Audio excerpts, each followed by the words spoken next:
जब भारत गुलामी की जंजीरों में जकड़ा हुआ था और पूरा देश समझौते की भाषा सीख रहा था, तब भारत का एक वीर सपूत बलिदान की भाषा बोल रहा था। उनके लिए आजादी कोई मांग नहीं थी, बल्कि एक जिम्मेदारी थी जिसे उन्होंने अपने कंधों पर उठाए रखा था। भारत के उस वीर सपूत का नाम है सुभाष चंद्र बोस। आज जब हम खुली हवा में सांस ले रहे हैं, तो यह समझना जरूरी है कि आजादी कोई समझौते की देन नहीं है, बल्कि नेताजी जैसे देशभक्तों की अधूरी नींद, अधूरी जिंदगी और पूरे समर्पण का नतीजा है। नेताजी आज इतिहास नहीं, बल्कि एक सवाल है। सवाल हमारे देश के युवाओं की कि जब जरूरत पड़ी अगर आज अपने देश को युवाओं की, तो क्या हम नेताजी के पद चिन्हों पर चलने के लिए तैयार हैं? दोस्तों, आज 23 जनवरी है और 23 जनवरी को नेताजी सुभाष चंद्र बोस जी का जन्म दिवस आता है और आज ही के दिन हम पराक्रम दिवस मनाते हैं। तो आज का लेक्चर पराक्रम दिवस यानी नेताजी के ऊपर डेडिकेटेड है। तो लेक्चर में अंत तक बने रहेंगे, क्योंकि एक एक पॉइंट पे बात करेंगे, एक एक पॉइंट पे डिटेल डिस्कशन करने वाले हैं। तो दोस्तों, पराक्रम दिवस हमें याद दिलाता है नेताजी के बलिदानों की, नेताजी के संघर्ष की, नेताजी के साहस की और नेताजी की देशभक्ति की। क्या जज्बा रहा होगा उनके अंदर कि उन्हें पता था कि वो आजाद भारत में सांस नहीं ले पाएंगे, फिर भी उन्होंने आजादी की लड़ाई जारी रखी। क्या ही जज्बा रहा होगा नेताजी का, उन्होंने सिविल सर्वेंट की जॉब छोड़ करके गांधी जी के कंधे से कंधे मिलाकर आजादी की लड़ाई में कूद पड़े। क्या ही जज्बा रहा होगा सुभाष चंद्र बोस का, जिन्होंने पूरी दुनिया को एक कर दिया था ब्रिटेन के खिलाफ। आज उनके इन्हीं जज्बे को हम याद करते हैं पराक्रम दिवस के रूप में, जो हर साल 23 जनवरी को मनाया जाता है। इस दिन को मान्यता मिली 2021 में भारत की सरकार के द्वारा, और आज ही के दिन यानी 23 जनवरी के दिन ही एक ऐसे पुरस्कार दिया जाता है जिसका नाम है दोस्तों आपदा प्रबंधन पुरस्कार। एक ऐसा पुरस्कार जो आपदा प्रबंधन यानी कि डिजास्टर मैनेजमेंट वालों को दिया जाता है। और आप सोच के देखिए, डिजास्टर मैनेजमेंट का और नेताजी के विजन का क्या मेल है कि इन्हीं के जन्म दिवस के दिन यह पुरस्कार दिया जाता है। आपदा का मतलब क्या है? मुसीबत, प्रॉब्लम, दिक्कत, समस्याएं, यही है ना। तो उस टाइम आजादी सबसे बड़ी आपदा थी। तो नेताजी दूरदर्शी थे, उन्हें सब पता रहता था कि कब क्या कौन सी चाल चलनी है, कब क्या कौन सा वार करना है अंग्रेजों के ऊपर। और आपदा प्रबंधन वालों को भी यही करना है, एनडीआरएफ वालों को भी यही करना है कि कब कैसा चाल चलनी है, कब कैसी प्लानिंग करनी है, ताकि आने वाली मुसीबतों से छुटकारा मिल सके, आने वाली समस्याओं से छुटकारा मिल सके। तो आज आप लोग देखोगे कि किस तरीके से हम लोग पराक्रम दिवस के दिन नेताजी को सम्मान देते हैं। आज के दिन हम नेताजी की हिम्मत, उनकी बहादुरी, उनकी देशभक्ति, उनके जज्बे को याद करते हैं और आने वाली जनरेशन तक ट्रांसफर करने की कोशिश करते हैं। आज ही के दिन हम लोग अलग अलग स्कूलों पे, सरकारी संस्थाओं पे नेताजी की तस्वीरें लगाते हैं, नेताजी को मान सम्मान देते हैं और नेताजी की वीर गाथाओं के बारे में आने वाली जनरेशन को बताते हैं कि किस तरीके से हमारे वीर सैनिक, हमारे वीर नेताजी सुभाष चंद्र बोस ने अपने प्राणों की आहुति दे दी थी। चलिए दोस्तों, अब नेताजी सुभाष चंद्र बोस के बारे में कुछ उनकी जीवनी देखते हैं। तो 1987 में उनका जन्म हुआ था और 23 जनवरी आज ही के दिन उनका जन्म हुआ था। कटक उड़ीसा में उनका जन्म हुआ था। आगे की पढ़ाई उन्होंने कलकत्ता के प्रेसिडेंसी कॉलेज से की और वहां पर उन्होंने ये ऐसी गतिविधियां शुरू कर दी जैसे कि देश के फेवर में हो, और ये काफी ज्यादा चर्चित रहते थे, या यूं कह लीजिए अंग्रेजों की भाषा में बदनाम रहते थे। और बदनाम इसलिए क्योंकि ये हर पॉइंट पे भारत को उठा लेते थे, हर पॉइंट पे भारत के मुद्दे को कंधे पे उठा लेते थे, हर पॉइंट पे भारत का सवाल उठा लेते थे, हर पॉइंट पे भारत की आजादी की बात करते थे। अंग्रेज टीचर इनसे परेशान हो गए थे और एक इंसिडेंस ऐसा आता भी है कि इन्होंने किसी अंग्रेज टीचर को जोर से थप्पड़ भी मार दिया था। हालांकि इसका जिक्र कहीं है नहीं, किसी किताब में है नहीं। मैंने बहुत सारी ऐसी किताबें देखी, बहुत सारे लेख देखे। इनका जो एक पौत्र हैं जिनका नाम है शिशिर कुमार, उनकी एक किताब भी है the great escape of India. तो the great escape of India, फिर the great escape of Netaji, उस किताब में भी इस इंसिडेंट का जिक्र नहीं है। लेकिन आप सोच के देखिए, अगर ये जिक्र जो मैं कर रहा हूं सच हुआ तो क्या ही नजारा रहा होगा। कितने भारतीय स्टूडेंट्स होंगे, कितने भारतीय विद्यार्थी होंगे, वहां पे खींच के एक करारा सा जड़ा होगा नेताजी सुभाष चंद्र बोस ने। क्या ही नजारा, क्या ही मंजर देखने के लिए मिला होगा। तो उन्होंने अपनी पूरी पढ़ाई की प्रेसिडेंसी कॉलेज से। उसके बाद सोचिए कितने मेधावी छात्र रहे होंगे, उन्होंने सिविल सर्विसेज की परीक्षा पास की। सिविल सर्विसेज की परीक्षा उस वक्त में भारत में नहीं होती थी, ब्रिटेन में जाके देना पड़ता था, इंग्लैंड में जाके देना पड़ता था। ये वहां पे गए, पेपर दिया और एग्जाम क्लियर किया और सिविल सर्वेंट बने भी। आज की डेट में आप लोग जितनी मेहनत कर रहे हो सरकारी नौकरियां पाने के, उस दौर में सोचो सामने एक विदेशी हुकूमत खड़ी है, उसको टक्कर देते हुए यहां पे एग्जाम को क्लियर करना था और उन्होंने एग्जाम क्लियर किया और एग्जाम क्लियर किया और आईसीएस की परीक्षा पास की और उसके बाद ज्वाइन भी किए। लेकिन कहते हैं ना, देशभक्ति एक ऐसी चीज है कि उनके अंदर उछाल मार रही थी कि अरे यार, वो एक्चुअली चाहते थे कि अंग्रेजों के अंडर में रह के, प्रशासन में रह के भारतीयों के लिए कुछ कर पाए। लेकिन बहुत जल्दी उनको समझ में आ गया था कि नहीं, यहां पर जो ऊपर के अधिकारी हैं उनको काम नहीं करने देंगे, चाहे वो भारतीयों के फेवर में ही क्यों ना हो। फिर उन्होंने रिजाइन करने का फैसला किया। 1921 में उन्होंने रिजाइन किया और ये वही दौर था जब नॉन कॉपरेशन मूवमेंट यानी कि असहयोग आंदोलन चल रहा था। अंग्रेजों ने एक एक्ट पास किया था, रॉलेट एक्ट, जिसमें अंग्रेजों ने कहा था ना वकील, ना अपील, ना दलील, यानी कि कुछ भी नहीं सुनना है। चार पांच भारतीय लोग खड़े हैं, आपको लग रहा है कि शक हो रहा है ये लोग ब्रिटिशर्स के खिलाफ कुछ कर सकते हैं, अरे इनको पकड़ो, सीधा जेल में डाल दो। इस तरीके का कानून वो लेकर के आए थे। और ये वही दौर था जब जालियांवाला बाग हत्याकांड हुआ था। ये वही दौर था जालियांवाला बाग हत्याकांड के अगेंस्ट में, या फिर यूं कह लीजिए रॉलेट एक्ट के अगेंस्ट में, गांधी जी ने नॉन कॉपरेशन मूवमेंट यानी कि असहयोग आंदोलन शुरू किया था। और उसी असहयोग आंदोलन में बढ़ चढ़कर हिस्सा लिया था सुभाष चंद्र बोस ने, और अपने पद से इस्तीफा देने के बाद। और बहुत ही जल्दी वो उन युवाओं में शामिल हो गए थे जो दूर दूर तक चर्चा बटोरने में माहिर थे। दूर दूर तक उनके चर्चे होने लगे, अंग्रेज भी उनके चर्चे करने लगे, ये कौन सा नया लड़का है यार, इतना बढ़ चढ़कर हिस्सा ले रहा है। और 1923 में आप लोग देखोगे कि 1923 में ही उन्होंने ऑल इंडिया यूथ कांग्रेस की स्थापना कर दी। ऑल इंडिया यूथ कांग्रेस की स्थापना कर दी, यानी कि बहुत सारे यूथ को मिला करके कांग्रेस का एक दल बना दिया। ऑल इंडिया यूथ कांग्रेस की स्थापना कर दी और फिर एक्टिवली पार्टिसिपेट करने लगे भारत के आजादी की लड़ाई में। उसके बाद आप देखोगे आगे चल के जब गांधी जी ने सविनय अवज्ञा आंदोलन शुरू किया, सिविल डिसोबीडियंस मूवमेंट किया, उसमें भी इन्होंने साथ दिया। और आगे चल के आप देखोगे 1938 में हरिपुरा सेशन में इन्हें कांग्रेस का अध्यक्ष बनाया गया। हरिपुरा सेशन में इन्हें कांग्रेस का जब अध्यक्ष बनाया गया, तब इन्होंने कुछ पॉइंट्स रखे। देखिए पॉइंट्स रखे, इनका यह कहना था कि यार हमें अंग्रेजों पे ना दबाव डालना पड़ेगा, हम अंग्रेजों को दबाव डालेंगे ताकि अंग्रेज भारत छोड़ के चले जाएं। अब दबाव का मतलब क्या है कि यार हम लोग प्रेशराइज करेंगे। लेकिन गांधी जी का यह कहना था कि नहीं, हम प्रेशराइज नहीं करेंगे, हम आंदोलन कर सकते हैं, भूख हड़ताल ये सब कुछ कर सकते हैं, लेकिन अंग्रेजों को बहुत ज्यादा जरूरत से ज्यादा दबाव नहीं डाल सकते हैं। फिर नेहरू जी थे, इन दोनों के बीच में कहीं नेहरू जी थे, सुभाष चंद्र बोस की भी बात मानते थे और गांधी जी की भी बात माननी थी उनको, तो इन तीनों दोनों के बीच में कहीं नेहरू जी लाइक करते थे। लेकिन जब इलेक्शन हुआ त्रिपुरी सेशन का 1939 का, तो गांधी जी ने ठीक है पट्टाभी सीतारामैया का नाम प्रस्तावित किया कि पट्टाभी सीतारामैया जो है वो अध्यक्षता करेंगे कांग्रेस की। लेकिन यहां पे वोट पड़ गए किसको? सुभाष चंद्र बोस को। तो 1939 में आप यहां पे देखोगे कि सुभाष चंद्र बोस जो है दोबारा से चुन के बाहर आते हैं, यानी कि दोबारा चुन के अध्यक्ष के रूप में आते हैं कांग्रेस के।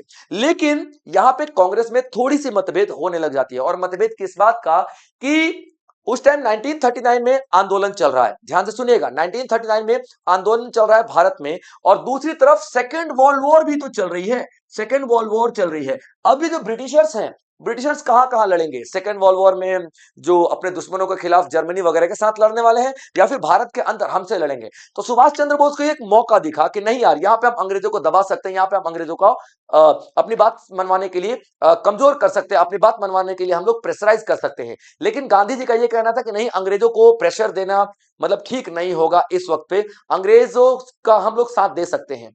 यहाँ पे सुभाष चंद्र बोस ने बोला कि ठीक है हम अंग्रेजों का साथ देंगे सेकेंड वर्ल्ड वॉर में, लेकिन उन्हें हमें आजाद करना पड़ेगा। और गांधी जी ने बोला कि नहीं, हम इतना ज्यादा प्रेशर नहीं दे सकते। लेकिन यहाँ पे बीच में जो नेहरू जी थे, उन्होंने बोला कि ठीक है हम एक अल्टीमेटम दे देते हैं, अंग्रेज ये बात मानते हैं तो ठीक है, वरना हम उनका साथ नहीं देंगे। यानी कि दोनों के बीच में कहीं नेहरू जी हुआ करते थे। लेकिन आप देखोगे, लेकिन 1939 का जो त्रिपुरी सेशन था, यहाँ पे कांग्रेस में बंटवारा तो हो ही गया था और रिजाइन कर दिया सुभाष चंद्र बोस ने अपने पद से, और आगे चल के इन्होंने फॉरवर्ड ब्लॉक की स्थापना कर दी, फॉरवर्ड ब्लॉक की स्थापना कर दी। और फॉरवर्ड ब्लॉक की स्थापना ये सोचकर कि जो भी दूर से दिख रहा है कि भैया ये बंदा ना ब्रिटिशर्स के खिलाफ है, वो बंदा ब्रिटिशर्स के खिलाफ है, वो बंदा ब्रिटिशर्स के खिलाफ है, सभी को एक कर दो भाई, सभी को एक कर दो ब्रिटिशर्स के खिलाफ। यहाँ पे कोई हिंदू मुस्लिम सिख ईसाई कुछ भी नहीं है।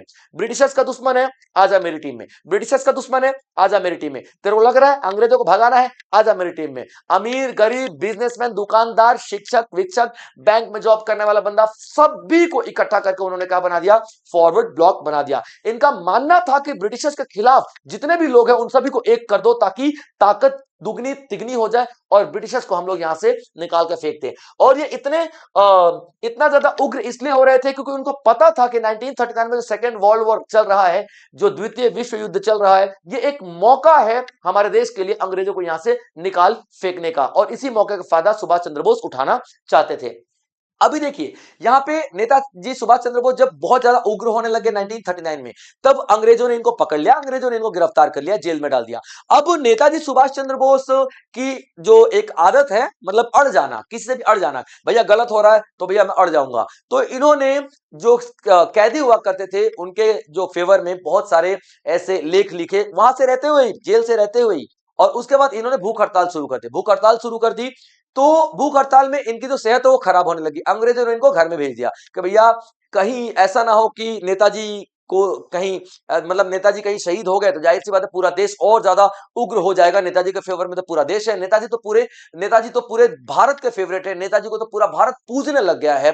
तो कहीं ऐसा ना हो कि पूरा भारत की जनता एकदम से हमारे पास उमड़ आए, क्योंकि ऐसा ही एक इंसिडेंट देख चुकी है, ब्रिटिशर्स देख चुके हैं जतिन दास की मृत्यु के टाइम पे। जतिन दास जो कि भगत सिंह के साथी हुआ करते थे, उन्होंने 64 दिन का उपवास रखा था जेल में, सिर्फ इसलिए ताकि भारतीयों के साथ जेल में, भारतीय कैदियों के साथ जेल में अच्छा व्यवहार किया जा सके, उनको अच्छा खाना दिया जा सके, पढ़ने के लिए किताबें दी जा सके, न्यूज़पेपर दी जा सके, ताकि पूरी दुनिया के बारे में उनको पता चले। और ये नियम था, जेल का ये नियम था, लेकिन वहां पर उनको ये सब चीजें नहीं मिलती थी। तो इसके खिलाफ जतिन दास ने, भगत सिंह ने, राजगुरु सुखदेव सभी ने मिलकर के आंदोलन किया। और जब आंदोलन इन सभी ने मिलकर के किया तो आप देखोगे कि 64 दिन का जो आंदोलन हुआ, 64 दिन का जो भूख हड़ताल हुआ, उसमें जतिन दास की मृत्यु हो जाती है। पूरा देश उनके फेवर में खड़ा हो जाता, पूरा देश ब्रिटिशर्स के खिलाफ खड़ा हो जाता है। और ये इंसिडेंट्स को दोबारा ये दोहराना नहीं चाहते थे, इसलिए सुभाष चंद्र बोस को इन्होंने घर भेज दिया कि ठीक हो जाएंगे तो सुभाष चंद्र बोस को वापस जेल में लाया जाएगा। और इनके घर के बाहर जो सिविल यूनिफॉर्म में बहुत सारे पुलिस खड़े कर दिए, हर गली में पुलिस वाले खड़े कर दिए। तब इनका एक पौत्र था, ठीक है, इनका एक पोता था जिसका नाम था शिशिर कुमार। शिशिर कुमार जब इनके लिए खाना लेकर के आया तो उन्होंने उनसे पूछा कि मेरा एक काम करेगा बेटा? शिशिर कुमार ने बोला हाँ करूंगा ना दादा, बताओ क्या करना है? तो मुझे यहां से भागने में, निकलने में मेरी मदद कर। और यहां पे शिशिर कुमार की मदद से नेताजी सुभाष चंद्र बोस निकल जाते हैं और आगे जाकर रशिया जाते हैं, जर्मनी जाते हैं, सिंगापुर जाते हैं, जापान जाते हैं, अलग अलग देशों में जाते हैं, क्योंकि इनका मानना था कि अब हथियार उठाना पड़ेगा, अब आर्म्ड स्ट्रगल करना पड़ेगा, अब विद्रोह से काम नहीं चलेगा, विद्रोह हो तो सशक्त हो, आर्म्ड विद्रोह हो, हथियारों से विद्रोह करने की जरूरत तो आ चुकी है। तो नेताजी का ऐसा मानना था, तो नेताजी स्किप कर जाते हैं, निकल जाते हैं। ये पूरी की पूरी घटना आप लोग देखना, एक किताब है द ग्रेट एस्केप में, द ग्रेट एस्केप एक किताब है, ठीक है बच्चों, द ग्रेट एस्केप एक किताब है। यानी कि ये इसमें पूरा का पूरा घटना लिखा हुआ है, किस तरीके से नेताजी सुभाष चंद्र बोस निकले थे और अंग्रेजों से छुपते छुपाते पहुंच गए थे फॉरेन में। अब देखिए ये जो शिशिर कुमार है इन्हीं के पौत्र हैं, सुभाष चंद्र बोस के पौत्र हैं, और ये इन्हीं की मदद से निकल गए। तो इनकी एक किताब है, शिशिर कुमार ने ही लिखी है, द ग्रेट एस्केप। इस किताब में पूरा का पूरा जिक्र किया गया, पूरा पूरा वर्णन किया गया है किस तरीके से लोग निकले थे।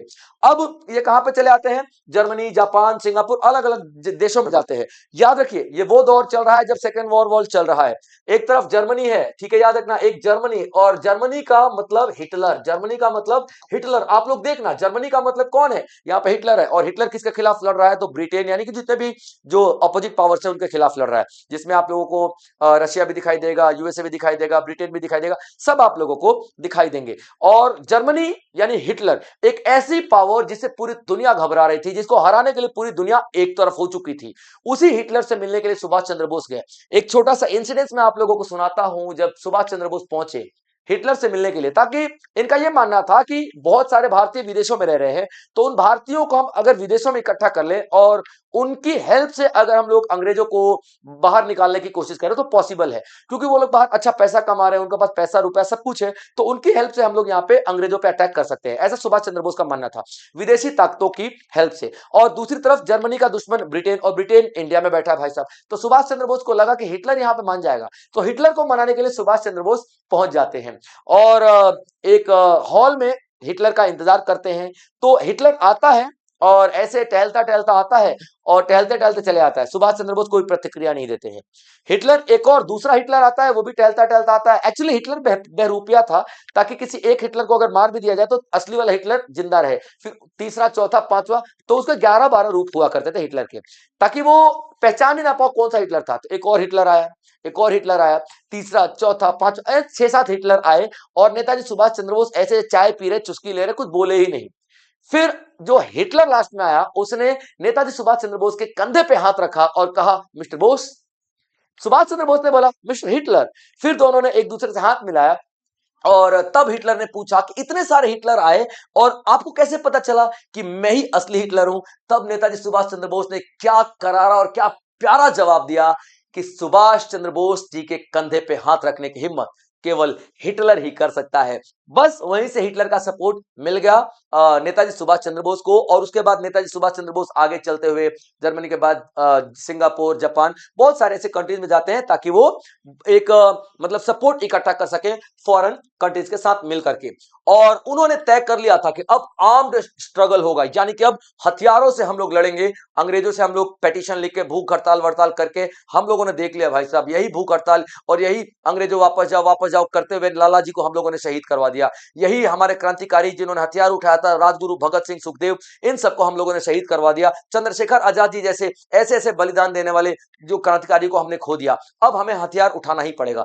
तब नेताजी सुभाष चंद्र बोस ने एक नारा दिया, तुम मुझे खून दो, मैं तुम्हें आजादी दूंगा। Give me blood and I shell give you freedom. याद रखिएगा, आजादी तभी आएगी जब हथियार उठेंगे, जब सशक्त आंदोलन होगा और यहां पे अंग्रेजों को रिक्वेस्ट नहीं की जाएगी, अंग्रेजों को मार मार के भगाया जाएगा, तब आजादी मिलेगी। तब आगे चल के जब सिंगापुर में जब जापान जाते हैं नेताजी सुभाष चंद्र बोस, तो वहां पे इंडियन नेशनल आर्मी की स्थापना हो चुकी होती है। इंडियन नेशनल आर्मी की स्थापना, याद रखिएगा, एक हम लोग कई बार गलत पढ़ते हैं, कई किताबों में मैंने देखा कि आजाद हिंद फौज जो है, जो इंडियन नेशनल आर्मी है, उसकी स्थापना सुभाष चंद्र बोस ने की थी, है ना? ऐसा नहीं था। तो इंडियन नेशनल आर्मी की जो स्थापना की थी 1942 में, तो कैप्टन मोहन सिंह ने की थी, कैप्टन मोहन सिंह ने की थी, याद रखिएगा, मोहन सिंह। और उसके बाद आप रास बिहारी बोस का नाम सुनोगे, यानी कि रास बिहारी बोस ने की थी, रास बिहारी बोस ने की थी। ठीक है बच्चों, याद रखना, कैप्टन मोहन सिंह और रास बिहारी बोस ने की थी 1942 में। सुभाष चंद्र बोस ने तो चार्ज लिया था, और जैसे ही सुभाष चंद्र बोस ने चार्ज ले लिया, तो सुभाष चंद्र बोस ने नाम बदल दिया, इंडियन नेशनल आर्मी यानी कि राष्ट्रीय भारतीय सेना से नाम बदलकर आजाद हिंद फौज कर लिया। जिसका मतलब क्या है, हिंद की वो फौज, हिंदुस्तान की वो फौज जो कि आजादी के लिए लड़ेगी, इसका मतलब आजाद हिंद फौज इसका नाम होना चाहिए। तो नेताजी ने आजाद हिंद फौज नाम रखा और तभी ऐलान कर दिया कि भारत में जो सरकार है ब्रिटेन की, उसको हम नहीं मानते हैं, हमारी खुद की सरकार बनेगी और हम खुद की सरकार आज अभी इसी वक्त बना रहे हैं। और उन्होंने अपनी प्रोविजनल सरकार, प्रोविजनल गवर्नमेंट बना ली, जिसका उन्होंने नाम दिया था हुकूमते आजाद हिंद। ठीक है बच्चों, अर्जी अर्जी हुकूमते आजाद हिंद जिसका नाम दिया था। और जैसे उन्होंने अपनी प्रोविजनल आर्मी बनाई, प्रोविजनल सरकार बनाई, प्रोविजनल गवर्नमेंट बनाया, उन्होंने दिल्ली चलो का नारा दिया, जिसका मतलब साफ था कि दिल्ली से अंग्रेजों को भगाना है। इसका मतलब एकजुट हो जाओ, मैं आ रहा हूं। और भारत के अंदर जितने भी युवा हैं वहां पे तैयार रहें, अब अंग्रेजों को भगाने का वक्त आ गया है, अंग्रेजों को भारत से उखाड़ फेंकने का वक्त आ गया है।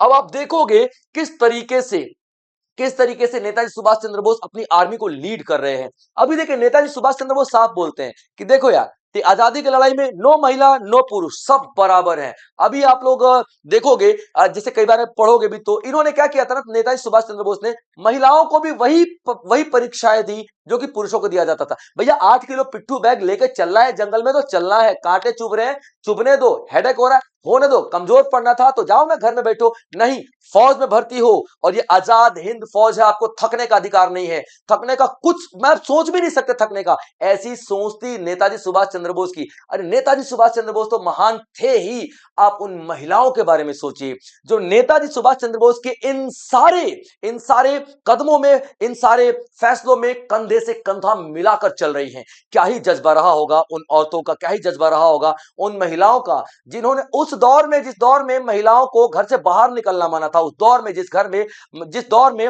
महिलाओं को पर्दे में रहना था, उस दौर में, वो दौर जिन्होंने सती प्रथा भी फेस किया था, पर्दा प्रथा भी फेस किया था, महिलाओं को शिक्षा का अधिकार नहीं था, महिलाओं का मतलब सिर्फ चूल्हा चूल्हा संभालो और बच्चे पैदा करो। उस दौर में उन महिलाओं ने आजादी का झंडा हाथ में लिया था और नेताजी सुभाष चंद्र बोस के साथ चले थे। और जिनके इस बलिदान को, जिनके इस जज्बे को सुभाष चंद्र बोस ने समझा और एक ब्रिटेन और एक पूरी रेजिमेंट बना दी, पूरी एक यूनिट बना दी, रानी लक्ष्मी रेजिमेंट। रानी लक्ष्मी रेजिमेंट बना डाली, रानी लक्ष्मी रेजिमेंट बना डाली, याद रखिएगा। ठीक है, ये देखिए ओरिजिनल तस्वीर है, ओरिजिनल तस्वीर आप देख ले, क्या लिखा हुआ, INA, INA। इन सबको पता है, इन सबको पता है कि भैया ये शहीद होने वाले हैं, लेकिन फिर भी देखिए ये ओरिजिनल तस्वीर है जनाब, ओरिजिनल तस्वीर है, ये कहीं से ऐसा नहीं है कि AI वगैरह से लेकर क्या है, ओरिजिनल तस्वीर है उस टाइम की। आप देखिए मतलब किस तरीके से यहां पर फेस किया जा रहा है कि नहीं यार, मरना है देश की मिट्टी के लिए, क्या दिक्कत है भाई, चलो चलो चलो भाई, ये चुटकी चुटकी चुटकी चुटकी चुटकी में हम शहादत देने को तैयार है, ये जज्बा था। और रानी लक्ष्मी जो रेजिमेंट था, रानी लक्ष्मी जो रेजिमेंट था, ये बनाया गया महिलाओं के लिए। और इसमें जो लक्ष्मी सहगल थी उन्होंने लीड किया था, लक्ष्मी सहगल थी, इन्होंने लीड किया था, याद रखना, सहगल थी, लीड किया। लक्ष्मी स्वामीनाथन इनका असली नाम था, लेकिन इनको लक्ष्मी सहगल के नाम से जानते थे। अब इन्होंने झांसी रानी रेजिमेंट बनाई ताकि महिलाओं का योगदान भी बराबर बराबर रहे, और इन्होंने अटैक किया सीधा ही बर्मा वाले जो साइड है उधर से आकर के इम्फाल और कोहिमा पर इन्होंने सीधा अटैक कर दिया 1944 में। उसके बाद आप देखोगे कि सुभाष चंद्र बोस जैसे अटैक किए, लेकिन हाँ इनका ये अटैक उतना ज्यादा सक्सेसफुल नहीं रहा, लेकिन हाँ कहीं ना कहीं ब्रिटिश आर्मी को ये पता चल गया कि हाँ यार आजाद हिंद फौज बन चुकी है, और ऐसी फौज ठीक है ना, आज अपने मंसूबों में कामयाब नहीं हो पाई तो आने वाले समय में ऐसा थोड़ी कामयाब नहीं होगी, क्योंकि आजादी का जज्बा है जनाब, खत्म थोड़ी होगा। और ये आजादी का जज्बा आखिरी सांस तक सुभाष चंद्र बोस अपने साथ लेकर के चलते रहे। एक बहुत ही दुखद दुर्घटना हुई कि ताइवान जाते हुए उनका प्लेन क्रैश हो गया और उनकी मृत्यु होगी। ये ऐसा कहा जाता है कि उनकी मृत्यु नहीं हुई थी, क्योंकि लाल बहादुर शास्त्री जब ताशकंद में गए थे मीटिंग करने के लिए, तो उन्होंने तब देखा था कि लाल बहादुर शास्त्री के पीछे एक इमेज में दिखाई दे रहा है कि सुभाष चंद्र बोस खड़े हैं, तो ये तब से कंट्रोवर्शियल बनी पड़ी है कि सुभाष चंद्र बोस का सही में मृत्यु हुई थी कि नहीं, क्योंकि उनकी डेड बॉडी भी नहीं मिला था, उनका शव भी नहीं मिला था। लेकिन हाँ उस वक्त के बाद सुभाष चंद्र बोस ने मतलब एक्टिव नहीं रहे, दिखाई नहीं दिए कहीं, तो ऐसा माना जाता है कि हाँ उस प्लेन क्रैश में इनका देहांत हो गया था। लेकिन सवाल ये उठता है कि इनका शव मिला क्यों नहीं। सवाल ये उठता है कि ऐसा भी तो हो सकता है कि यहाँ पे अगर सफलता नहीं मिली है तो सुभाष चंद्र बोस ने 2 कदम पीछे लिए हो कि अब मैं और ताकत से आप लोगों के सामने आऊंगा, और ताकत से अंग्रेजों के खिलाफ आऊंगा। कुछ भी हो सकता है यहाँ पे, क्योंकि अभी शव नहीं मिला था और यह भी नहीं पता था कि सुभाष चंद्र बोस की मृत्यु हुई थी कि नहीं हुई थी। और जैसे ही ये लड़ाई खत्म होती है, सुभाष चंद्र बोस के डेथ के बाद इंडियन नेशनल आर्मी कमजोर पड़ जाती है, और तब ब्रिटिशर्स धावा बोल देते हैं और सारे के सारे सैनिकों को कैद कर लिया जाता है। फिर लाल किला में उन सारे सैनिकों पे खुलेआम ऐसे आंदोलन चलाया जाता है, खुलेआम ऐसे अदालत चलाई जाती है, खुलेआम उनके ऊपर इल्जाम लगाया जाता है, खुलेआम उनके ऊपर कार्रवाई की जाती है। और लाल किला में खुलेआम सिर्फ इसलिए क्योंकि वो चाहते थे कि पूरा भारत देखे कि जो भी ब्रिटिशर्स के खिलाफ जाएगा, जो भी ब्रिटिश आर्मी के खिलाफ जाएगा, उनका यही हश्र होगा। वो करना तो चाहते थे, डराना तो चाहते थे भारतीयों को, लेकिन यहां पे भारतीय और ज्यादा उग्र हो गए। उनके अंदर उन सारे सैनिकों को देख करके देशभक्ति की ज्वाला और ज्यादा जगी, देशभक्ति उनके अंदर ऐसे फूटी भाई साहब, अंग्रेज देखते रह गए। और वहां से आंदोलन जो शुरू हुआ, ये आंदोलन जाके खत्म हुआ 15 अगस्त 1947 को, और यही हमारा आजादी का दिन बना। अब देखोगे कि ये वो स्वतंत्रता सेनानी हैं जिनको हम लोग यार जितना भी हम लोग सोचे कि नहीं यार हम कहीं उनको अपने शब्दों से जस्टिफाई कर पाएंगे, हम उनको कुछ शब्दों से बात करें, नहीं, सवाल ही नहीं पैदा होता। वो सवाल ही नहीं पैदा होता कि कोई शब्द इनके बलिदान को जस्टिफाई कर दे, वो सवाल ही नहीं पैदा होता कि कोई फिल्म इनके बलिदान को वैसे ही दिखा दे जैसा कि इनके दिमाग में, इनके दिल में जोश जुनून था अपनी भारत माता की आजादी के लिए। मैं नहीं मान सकता कि वो जोश जुनून काल्पनिक हो सकता है, आप कल्पना करके वो सोच सकते हो, नहीं भाई, ठीक है, कल्पना कम करने से रोंगटे खड़े हो जाते हैं। और यहां तो देखो उन्होंने फेस किया है सारा कुछ। ऐसे देशभक्तों को दिल से सलाम है। तो दोस्तों, सुभाष चंद्र बोस जी का आज जन्म दिवस है और आप सभी को बहुत बहुत बधाई। भारत के उस वीर सपूत का जन्म दिवस है। अपना जन्म दिवस तो आप सभी मना ही लेते हो, तो आज कोई एक छोटा सा अच्छा काम जरूर कीजिएगा सुभाष चंद्र बोस जी के नाम पर। कोई भी छोटा सा अच्छा काम जरूर कीजिएगा, यही एक सच्ची श्रद्धांजलि होगी हमारे उस वीर सपूत की, हमारे नेताजी सुभाष चंद्र बोस की। जय हिंद।